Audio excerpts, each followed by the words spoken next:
Mudragada Padmanabham. Mudragada Padmanabha Reddy. Sorry, ఆయన అంటే పూర్తి పేరు మనకి మొన్నే చేంజ్ అయింది కాబట్టి క్లారిటీగా తెలియదు.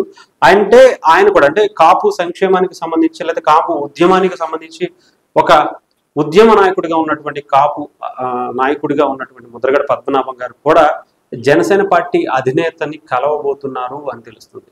కలవబోతున్నారు అంటే ముఖ్యంగా పవన్ కళ్యాణ్ గారే ఆయన్ని పిలవడానికి ఆహ్వానించినట్టుగా తెలుస్తుంది, కలవడానికి.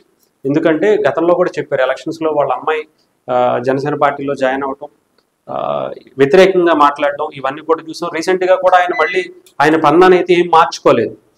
ఆయన పవన్ కళ్యాణ్ గారు అసలు డైరెక్ట్గా ఏమి చేయకపోయినా కానీ పవన్ కళ్యాణ్ గారినే టార్గెట్గా చేసుకుని అనేక మాటలు అంటున్నారు.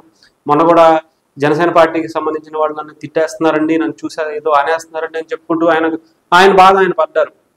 సో మళ్ళీ పవన్ కళ్యాణ్ గారు ఆయన వ్యక్తిత్వం గురించి మనందరికీ తెలుసు. ఆయనకి ఎంత చెడు చేద్దామని చూసినా కూడా ఆయన తిరిగి మంచి చేయడానికే చూస్తారు.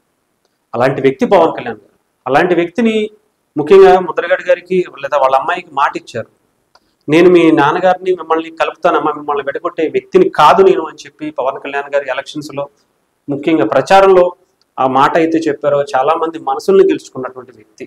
చాలామంది ఎన్నో రకాలుగా అంటే దీన్ని ఆసరాగా తీసుకుని ఆయన రాజకీయం చేయొచ్చు, కానీ ఎక్కడదక్కడ ఆయన అంటే ఒక కుటుంబంలో చిచ్చుపెట్టే వ్యక్తిని కాదు, ఒక కుటుంబంలో తండ్రి కొడుకులను విడగొట్టే వ్యక్తిని కాదు అని చెప్పి చాలా హుందాగా ఆయన వ్యక్తిత్వాన్ని బయటికి మరొకసారి గెలుచుకున్నటువంటి వ్యక్తి నిజంగా.